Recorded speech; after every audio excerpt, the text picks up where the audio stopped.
సినీ నిర్మాత FDC chairman Dil Raju IT అధికారుల ముందు హాజరయ్యారు. గత వారం దిల్ రాజు ఇంట్లో ఐటీ అధికారులు 4 రోజుల పాటు సోదాలు జరిపారు. సోదాల అనంతరం వ్యాపారాలకు సంబంధించిన వివరాల్ని తీసుకురావాలని దిల్ రాజుకు నోటీసులు ఇచ్చారు.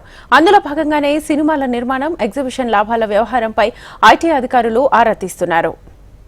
ఫుల్ డీటెయిల్స్ మా ప్రతినిధి అమరేందర్ అందిస్తారు. అమరేందర్, గత కొద్ది రోజుల క్రితం సినీ నిర్మాతలే టార్గెట్ గా ఐటీ సోదాలు అనేవి కొనసాగాయి.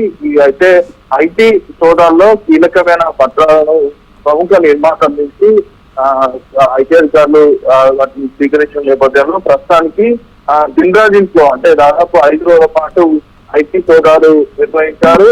ఈ సోదాల క్రమంలో బ్యాంకు లాకర్లు, దిల్ రాజు భార్య అయినటువంటి భార్య తేజస్విని బ్యాంకు లాకర్లతో పాటు ఇటు దిల్ రాజు కూతురు ఎఫ్టీసీ ప్రొడక్షన్ తో పాటు ఇంకా చాలా ముఖ్యమైన దిల్ రాజు సంబంధించిన కార్యాలయంలో ఐటీ సోదాలు నిర్వహించి కీలకమైన పత్రాలను, ల్యాండ్ డాక్యుమెంట్స్ కూడా గుర్తించడంతో కీలకమైన ఐటీ హెచ్చుతగ్గులు అయితే గుర్తించిన పరిస్థితి నేపథ్యంలో ప్రస్తుతానికి అంటే 2021 నుంచి ఈ ఏడాది వరకు మొత్తం 4.5 సంవత్సరాల డాటాను పూర్తిగా ఐటీ అధికారులు స్వాధీనం చేస్తున్నారు. Balance right.